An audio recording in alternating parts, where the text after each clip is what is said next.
तो हेलो दोस्तों, कैसे आप लोग। दिस इज रमेश विश्वकर्मा और आप देख रहे हैं आर्टिक। तो आज का जो हमारा टॉपिक है वो काफ़ी इंपॉर्टेंट है और इस टॉपिक पे आई थिंक आपको काफ़ी इंपॉर्टेंट होने वाला है सारी चीज़ें। ठीक है, तो आइए देख लेते हैं। तो ये देखिए, उत्तर प्रदेश विशेष शिक्षा विभाग, ठीक है, में बड़ी परिवर्तनों की सूची है। क्या है? तो एक चीज़ आपको और बताना चाहते हैं हम कि अभी तक अगर आपने चैनल को सब्सक्राइब नहीं किया तो कर ले। अब देखिए यहाँ पे क्या है कि एक वेबसाइट है जिसका नाम है शिक्षा तक। ये पूरी तरह से बेसिक एजुकेशन को डेडिकेटेड वेबसाइट है। आप लोग इसको लाइक करें, इस पेज को सब्सक्राइब करें और पेज पे ज़रूर जाके इसके वेबसाइट पर देखें। ठीक है, आपको बहुत सारी इंफॉर्मेशन चीज़ें इसमें यहाँ पे मिल जाएंगी आपको। ठीक है, तो यहाँ पे आके देख लेते हैं सबसे पहला क्या क्या चीज़ें चेंज हुई हैं। ठीक है, यहाँ पे हम आपको दिखाने वाले हैं। हम आपको राइटिंग करके नहीं बता रहे हैं क्योंकि बहुत ज़्यादा टाइम आपका वेस्ट होने वाला है।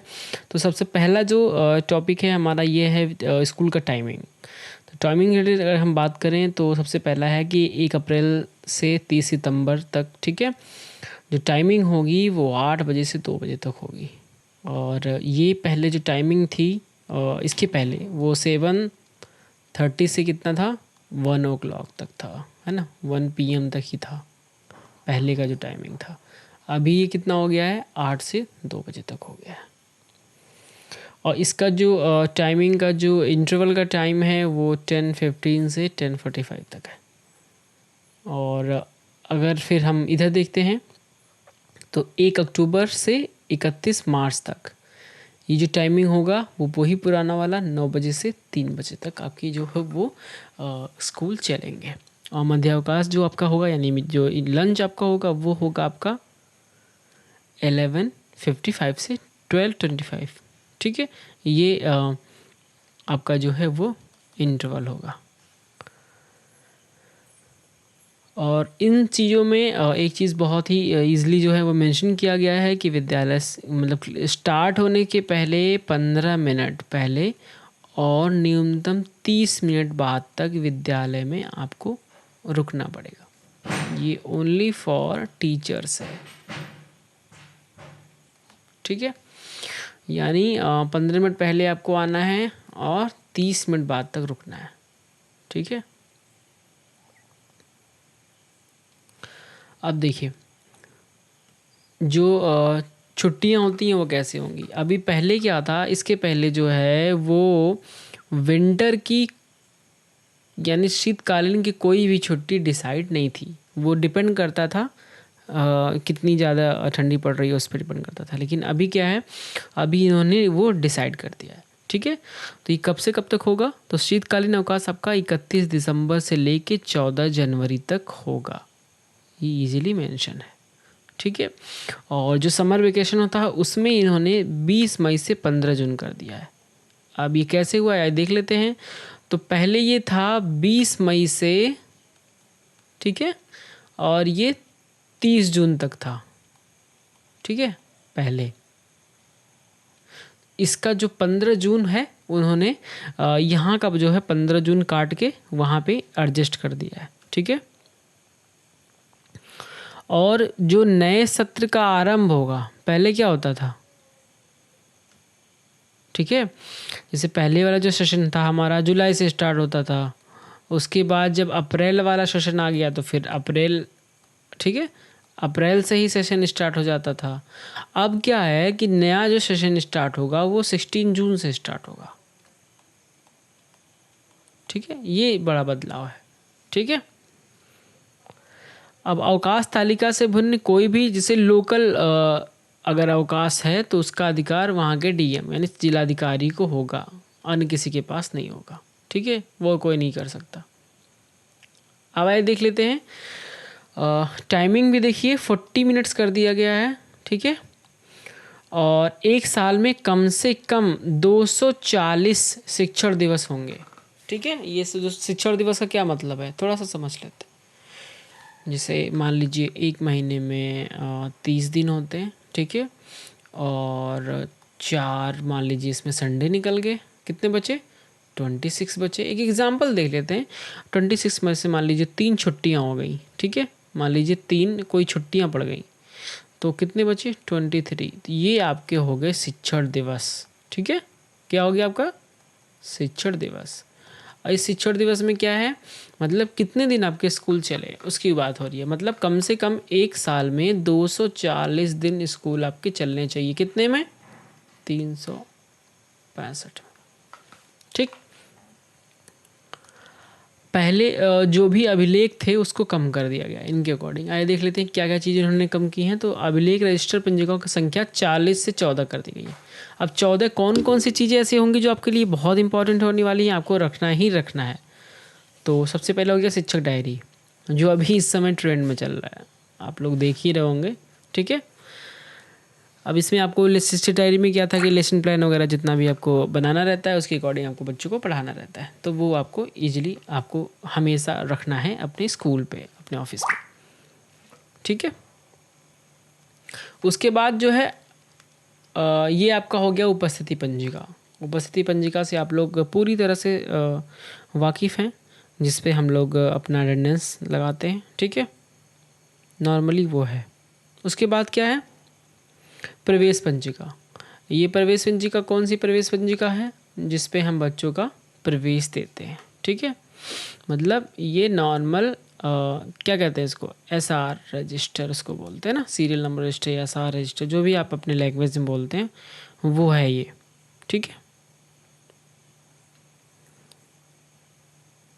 अभी देखिए उसके बाद क्या आता है? कक्षावार छात्र उपस्थिति पंजिका, यानी बच्चों का अटेंडेंस रजिस्टर। ठीक है, अटेंडेंस रजिस्टर हो गया। एमडीएम, नॉर्मली हम लोग जानते हैं एमडीएम, समेकित निःशुल्क सामग्री वितरण। अब ये निःशुल्क सामग्री वितरण में क्या गया था? जैसे इसमें क्या गया था? यूनिफॉर्म था, शूज़ था, ठीक है, सॉक्स था, बैग था, ठीक है, उसके बाद बुक्स थे।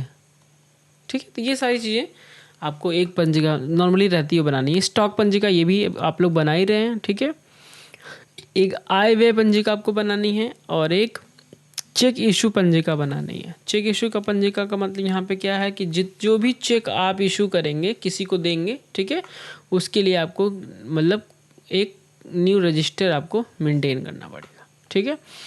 अब ये बैठक पंजिका है। बैठक पंजिका में नॉर्मली आप लोग जानते होंगे एसएमसी रजिस्टर जो हमारे यहाँ है वही एक तरह का बैठक पंजिका है, उसी को हम लोग यूज करते हैं। निरीक्षण पंजिका, एक इन्फेक्शन जो है वो रजिस्टर होगा आपके पास। नॉर्मली आप लोग जान रहे होंगे कि जो भी ऑफिसर कोई भी आता है अगर चेकिंग के लिए, ठीक है, तो वो हमारे निरीक्षण पंजिका में इंस्पेक्शन करके उसमें वो मेंशन करता है। पत्र व्यवहार पंजिका, ठीक है। अब ये पत्र व्यवहार पंजिका वो है जितने भी डॉक्यूमेंट्स होते हैं, आदान प्रदान होता है, वो सारा होता है। और इसी पत्र व्यवहार पंजिका में भी हम अपने को कोई लीव लेते हैं तो उसको मेंशन करते हैं। हमें कहीं जाना होता है स्कूल से तो अब इसी में हम मेंशन करते हैं। ठीक है, तो वो पत्र व्यवहार पंजिका है। अगर कोई ज्वाइनिंग हमारी होती तो भी हम इसमें मेंशन करते हैं। बाल गणना पंजिका, ठीक है, इसको रखना है आपको। और पुस्तकालय खेलकूद पंजिका जो नॉर्मली आप लोग रख रहे होंगे। ठीक है, अब कुछ ध्यान देने योग्य मुख्य बिंदु हैं, इसको भी देख लीजिए। आई थिंक आप लोग को बहुत ईजिली से समझना चाहिए इस चीज़ों को।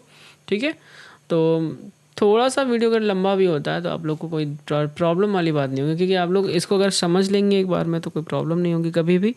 आप लोग जब भी क्लासेस लेंगे या कुछ करेंगे तो कोई दिक्कत आप लोग को नहीं होने वाली है। ठीक है, तो इम्पॉर्टेंट टॉपिक्स क्या हैं कि पहला जो है कि विद्यालय प्रत्येक 2 सप्ताह में इंटरनल टेस्ट लिया करेंगे।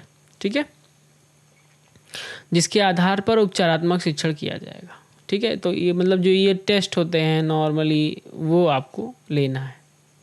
और कब कब लेना है? यानी आपको हर 15 दिन पे क्या लेना है? टेस्ट लेना। ठीक है, शिक्षक अपने अवकाश या किसी अन्य कार्यहुत विद्यालय अवधि में विद्यालय नहीं छोड़ेंगे। किसी अवकाश या समस्या की स्थिति में मानव संपदा पोर्टल का प्रयोग करना सुनिश्चित किया जाएगा। जो अभी नॉर्मली चल रहा है, ठीक है, मानव संपदा पोर्टल, उसी के थ्रू आपको सारी चीज़ें करनी है। आप लोग ऐसे नहीं कहीं जा सकते हैं। शिक्षक के भी किसी भी मतलब गैर शैक्षणिक कार्य जैसे रैली, फेरी या बैंक आदि कार्य को विद्यालय समय में नहीं कर सकेंगे। ठीक है, इसके लिए आपको विद्यालय से जाने की कोई परमिशन नहीं मिलने वाली है। नॉर्मली अगर आप देखें तो नॉर्मली मिलती है, पत्र व्यवहार पंजिका में रिटर्न करके जाया जाता है, बट ऐसा इसमें नहीं होने वाला, अब चेंज हो रहा है। अब देखिए, विद्यालय की जो मरम्मत या रंगाई पुताई का कार्य या तो अवकाश में कराया जाएगा या विद्यालय समय के पश्चात कराया जाएगा। आप क्लासेस के टाइम पे कोई भी काम नहीं करवाएंगे, ऐसा इनमें मेंशन इन्होंने कर रखा है। ठीक है। अगर कोई शिक्षक के निलंबन में 1 माह के भीतर मामला निस्तारित होगा। ठीक है। जो भी, अगर कोई मान लीजिए कोई मैटर है, किसी टीचर के खिलाफ कोई कार्रवाई होती है तो 1 माह के भीतर होगा, अन्यथा खंड शिक्षा अधिकारी और विस्तृत जिम्मेदार होंगे। ठीक है। कोई भी अगर प्रॉब्लम आती है, कोई किसी के ऊपर जांच कोई बैठती है, तो 1 महीने के अंदर उसका निस्तारण करना जरूरी होगा। ये चीज़ें बीएसए और एसडीआई लोगों के लिए, जो बीईओ लोग हैं उनके लिए है। किसी भी विभागीय कार्यालय द्वारा किसी शिक्षक को न तो संबद्ध किया जाएगा और न ही किसी कार्य के लिए अध्यापक को विद्यालय समय में बुलाया जा सकेगा। ठीक है। अब ये संबंध वाला तो काफ़ी अच्छा कर दिया उन्होंने कार्यालय में, क्योंकि पहले क्या होता था, बीआरसी पे अटैच कर देते थे टीचर्स को, बीएससी ऑफिस पे अटैच कर देते थे। ठीक है। यहाँ तक कि डाइट पे भी अटैच कर देते थे टीचर्स को। ठीक है। तो वो चीज़ें आपकी ख़त्म होने वाली हैं इस बार से। अभी देखा होगा आपने, हाल ही में जो है बहुत सारे टीचर जो है वो रिवर्ट हुए डाइट से। शिक्षकों के सभी प्रशिक्षण या तो ऑनलाइन आयोजित किए जाएंगे या विद्यालय समय के पश्चात। मतलब कोई भी अगर ट्रेनिंग आपकी होगी तो वो स्कूल के टाइमिंग के पहले होगी या तो बाद में होगी। ठीक है। या ऑनलाइन होगी। ठीक है। माह के चतुर्थ शनिवार को, ठीक, ये देखिए ध्यान से आप लोग, ये थोड़ा सा इम्पोर्टेंट है, मतलब 4th सैटरडे। ठीक है। यानी लास्ट संडे समझ लीजिए, महीने का लास्ट संडे को विद्यालय अवधि के पश्चात विकास खंडों में प्रधानाध्यापकों की 2 घंटे की मीटिंग आयोजित की जाएगी। ठीक है। यानी ये जो आपके बीईओ हैं, ब्लॉक एजुकेशन ऑफिसर, वो जितने भी प्रधानाध्यापक हैं उनकी मीटिंग वो 2 घंटे की मीटिंग करेंगे। ठीक है। हर महीने की जो लास्ट मतलब एक तरह से शनिवार को, सैटरडे को। ठीक है। तो ये इतनी इम्पॉर्टेंट चीज़ें थी जो आपको जाननी थी, और आई थिंक आप लोग इसको जान गए होंगे। अब इसमें 2 चीज़ें आपको हम और बता देते हैं, अब ध्यान से देखिएगा। पहले एक इम्पॉर्टेंट चीज़ जो आपको बहुत ईजिली देखनी है कि आपको टाइमिंग, जो आपकी टाइमिंग है उससे रिलेटेड आपको कोई भी इशू नहीं होनी चाहिए। ठीक है।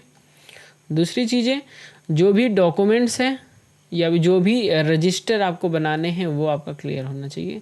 तीसरा जो इम्पॉर्टेंट है कि स्कूल टाइमिंग में आप कोई भी वर्क नहीं कर सकते। ठीक है। ये एक इम्पॉर्टेंट पार्ट था। और चौथा एक पार्ट था कि जितनी भी मीटिंग्स होनी है, कुछ होनी है, वो आपका सैटरडे को ही होगा। ठीक है। और कोई भी टीचर कहीं अटैच नहीं रहेगा, जो भी सारी चीज़ें हैं। तो आप लोग इन चीज़ों को बिल्कुल ध्यान रखिएगा। ठीक है। चैनल को लाइक करिएगा और सब्सक्राइब करिएगा और बेल आइकन को भी प्रेस करिएगा, जिससे आपको वीडियोज़ को अच्छी तरह से मिल जाए। Thank you very much.